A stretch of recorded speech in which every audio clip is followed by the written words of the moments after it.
తమిళనాడు కరూరులో జరిగినటువంటి విజయ్ పార్టీ సభలో తొక్కిసలాటకు 5 ప్రధాన కారణాలున్నాయి. తప్పు విజయ్దే అనడానికి ఒకే ఒక మెయిన్ రీజన్. ఇంతకీ విజయ్ అరెస్ట్ తప్పదా?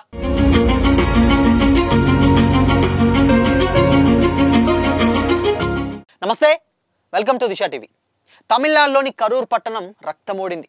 యాక్టర్ తమిళ వెట్రికలగం టీవీకే పార్టీ అధినేత విజయ్ రాజకీయ ఎంట్రీ సభ పెను విషాదానికి వేదికైంది. శనివారం జరిగినటువంటి ఈ ర్యాలీలో ఊహించని రీతిలో జరిగినటువంటి తొక్కిసలాటలో 39 మంది ప్రాణాలు కోల్పోగా 100 మందికి పైగా తీవ్ర గాయాలయ్యారు. ఈ ఘోర ప్రమాదం వెనక నిర్వాహకుల నిర్లక్ష్యం అండ్ పోలీసుల వైఫల్యం కొట్టొచ్చినట్లు కూడా కనిపిస్తుందని కూడా ప్రాథమిక దర్యాప్తులో తేలింది.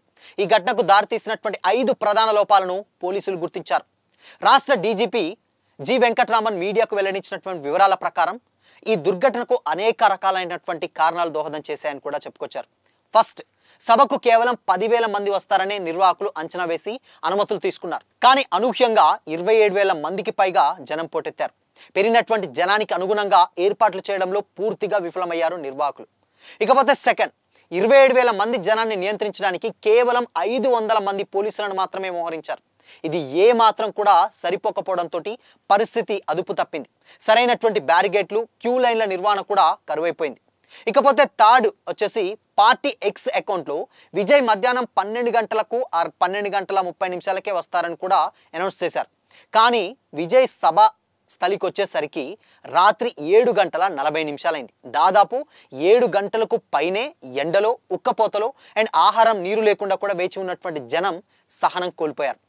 ఇక ఫోర్త్ వచ్చేసి గంటల తరబడి వేచి ఉన్నటువంటి ప్రజలకు కనీస సౌకర్యాలైనటువంటి త్రాగునీరు, ప్రథమ చికిత్స వంటివి కూడా ఏర్పాటు చేయడంలో నిర్వాహకులు విఫలమయ్యారని కూడా ఆరోపణలు వెల్లువెత్తుతున్నాయి. ఇకపోతే లాస్ట్ ఫిఫ్త్ది, విజయ్ వాహనం రాగానే ఫ్యాన్స్ ఒక్కసారిగా వేదిక వైపు దూసుకొచ్చారు.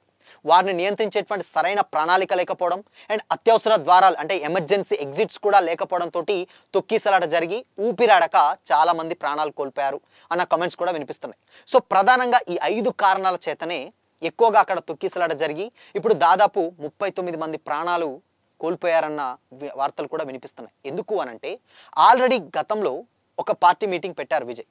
అక్కడ చాలా పర్ఫెక్ట్గా చాలా బాగా ఆ సభ సక్సెస్ అయింది. సేమ్ అదే మాదిరిగా ఇప్పుడు దీంట్లోనే ఇదే ధోరణిలో కూడా ఇంకొక సభ పెట్టారు. అలానే జరుగుతుంది అనుకున్నారు. కానీ బట్ ఆల్రెడీ అక్కడ పెట్టినటువంటి సభ వెన్యూని గతంలో ఒకసారి అనుకొని మార్చి మళ్ళీ అక్కడ పెట్టారట. పెట్టినప్పుడు సరైన ఇన్ఫర్మేషన్ లేదంటే ఎంతమంది వస్తారో ఎక్స్పెక్టేషన్స్ మ్యాచ్ చేయలేక వీళ్ళు సరైనటువంటి రిపోర్ట్ ఇవ్వలేదా, లేదు అనంటే అక్కడ ఉన్నటువంటి అవసరాలు ఏదైతే కనీస అవసరాలు వాటర్ కానీ ఫుడ్ కానీ ఏవి కూడా ఉంచకుండా కొంచెం డెఫినెట్గా నిర్లక్ష్యం అయితే జరిగింది. సో అందుకోసమనే విజయ్ రావడం ఒక్కసారి అండ్ విజయ్ కూడా చాలా లేట్గా అంటే 7 గంటలు ఎండలో అండ్ అక్కడ నిలబడేసరికి సహనం కూడా చాలామంది కోల్పోయేసరికి వీళ్ళందరూ కూడా ఒక్కసారిగా స్టేజ్ మీకు దూసుకురావడం, ఇవన్నీ కూడా 5 ప్రధాన కారణాలతోటి అక్కడ అంతమంది తొక్కిసలాట జరిగి 39 మంది ప్రాణాలు అయితే కోల్పోవడం జరిగింది. ఇక దీని మీద ప్రాథమిక విచారణ అయితే జరుగుతుంది. సో విచారణ తర్వాత తప్పు ఎవరిది, మరి ఏం చేస్తారు ఏంటనేది అయితే తెలియాల్సి ఉంది. మొత్తంగా మరి విజయ్ అరెస్టు తప్పదా అంటే ఎస్, విజయ్ని అరెస్ట్ చేసే సిచ్యువేషన్స్, ఎందుకంటే ప్రధాన బాధ్యత విజయ్ వ్యవహరించాలి కాబట్టి విజయ్ని అరెస్ట్ చేసే ఛాన్సెస్ కూడా ఉన్నాయి. అండ్ అఫీషియల్గా అంటే దీని మీద ఇంకా అనౌన్స్మెంట్ అయితే రాలేదు, కానీ మరికొద్దిసేపట్లో అయితే తెలుస్తుంది.